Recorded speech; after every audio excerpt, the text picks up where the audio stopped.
ധർമ്മപ്രമാണം. ധർമ്മപ്രമാണ വ്യൂവേഴ്സിക്ക് ഒരിക്കൽ കൂടെ സ്വാഗതം. ആദ്യം ഇപ്പോൾ വൈദ്യമാകട്ടും ഭജനയാകട്ടും സത്സംഗമാകട്ടും പണ്ടത്തെ പോലെ ആർക്കും ഒരു ആത്മാർത്ഥത കാണുறதிല്ല. ഇത് എന്നത്തിനാലേ இதுக்கு என்ன പ്രതിവിധി?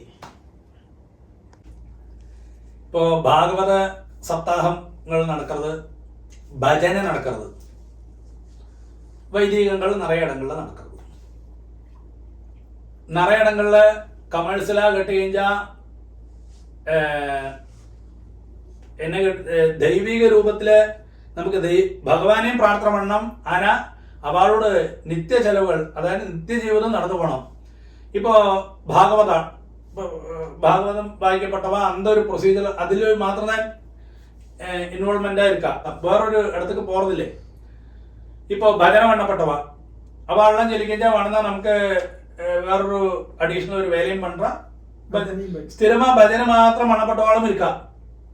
ഇപ്പൊ ഞാൻ ഒരു എക്സാമ്പിൾ ചൊല്ലാൻ, തൃപ്പുണിത്തുറയിലെ രാമചന്ദ്ര ഭാഗവതർ ഒരുത്തൻ. എനിക്കും ഭജനയ്ക്കും കൊഞ്ചം ഡിസ്റ്റൻസ് ഉണ്ട്. കാരണം എന്നാ ഞാൻ ഇതുവരെയായിട്ട് അത്ര ഭജനയിൽ പോയി ഇൻവോൾവ്മെന്റ് ആയിട്ടില്ലേ. കാരണം ഇൻവോൾവ് പണ്ണാൻ പറ്റിയിട്ടില്ലേ. എന്നായിരിക്കും വെച്ചാൽ ഒന്നാമത് നമ്മളോട് ഓരോ ടൈമിങ്സും അന്നമാതിരി കാര്യങ്ങൾ, പിന്നെ നമുക്ക് അങ്ങ് പോയി ഒക്കാന്ത് ഇത് ഭജനയെല്ലാം കേൾക്കണമെങ്കിൽ അത്രയും കോൺസെൻട്രേഷനും നല്ലൊരു ഇതും വേണം, പീസ് ഓഫ് മൈൻഡും വേണം. നമ്മ മനസ്സിലെപ്പോഴുമേ അടുത്ത നാളേക്ക് എൻ്റെ കാര്യങ്ങൾ ഓടിയിട്ട് ആരെല്ലാം എങ്കിലെല്ലാം കാര്യങ്ങൾ നടക്കുന്നതാക്കും. ഓരോ നാളേക്കും നമ്മൾ ചെയ്തിരിക്കുന്ന കാര്യങ്ങൾ അത്രയും ആക്കും. നമുക്ക് ടൈമേ ഉള്ളൂ ബെറ്ററല്ലേ. പക്ഷേ ഈ ഇടയ്ക്ക് എന്തൊരു സമയത്തില് ഞാൻ തൃപ്പുണിത്തുറയില് ഒരു ഇവരോട് ഭജന കാരണമായിരുന്നു മരുമാനം അങ്ങ് ഭജന പാട്ടാൻ പിന്നെ அதுக்கு വേണ്ടി പോയിരുന്നേ. அப்பதான் எனக்கு தெரிஞ்சது அவர் ரொம்ப ஆத்மார்த்தமாயிட்டு. കാരണം ഇതുമാതിരി നിറയെ പേര് ഇരിക്കാന്ന് അർത്ഥം. തൃപ്പുണിത്തുറ രാമചന്ദ്ര ഭാഗവതർ, അവർക്ക് അതാക്കും പേര്. അപ്പൊ അവര് ഒരുപാട് ക്ലാസ്സുകൾ നോൺ സ്റ്റോപ്പാ. എല്ലാവർക്കും ഒരുപാട് ശിഷ്യന്മാരെ ഭജന പഠിപ്പിച്ചിരിക്ക. കുഴന്തകൾക്കെല്ലാം ചിന്ന ചിന്ന കുഴന്തകൾക്ക്. എനിക്കത് ரொம்ப ഇഷ്ടപ്പെട്ടു. എന്നെ ചൊല്ലിക്കും ഞാൻ ഇന്ന കാലത്തില് നമ്മൾ ആധ്യാത്മികമായിട്ട് ഇപ്പൊ നമ്മളെ ക്ലാസ് എടുക്കണം കുട്ടികൾക്കെല്ലാം.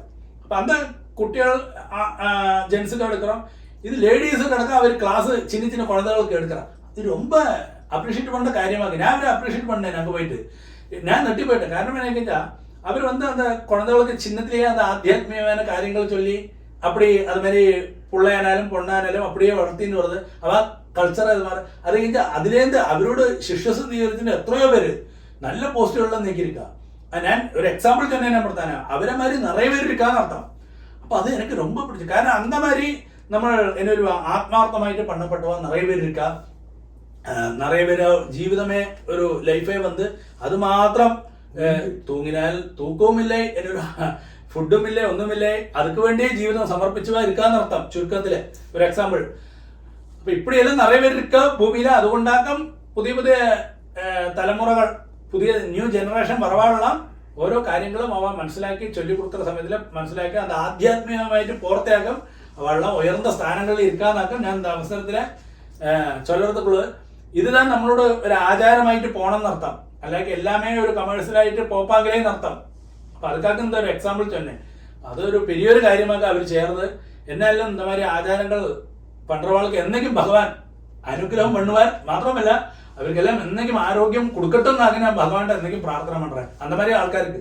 കാരണം നമ്മ കമ്മ്യൂണിറ്റിയെ കൊണ്ടുവരാൻ പറ്റുള്ളത് ന്യൂ ജനറേഷനെ പെരിയൊരു കാര്യമാക്കുക. അത് നല്ലൊരു കാര്യം. അന്തമാതിരിയല്ല എല്ലാവരും അന്തമാതിരി ആചാരങ്ങളെ ഫോളോ പണ്ണാം.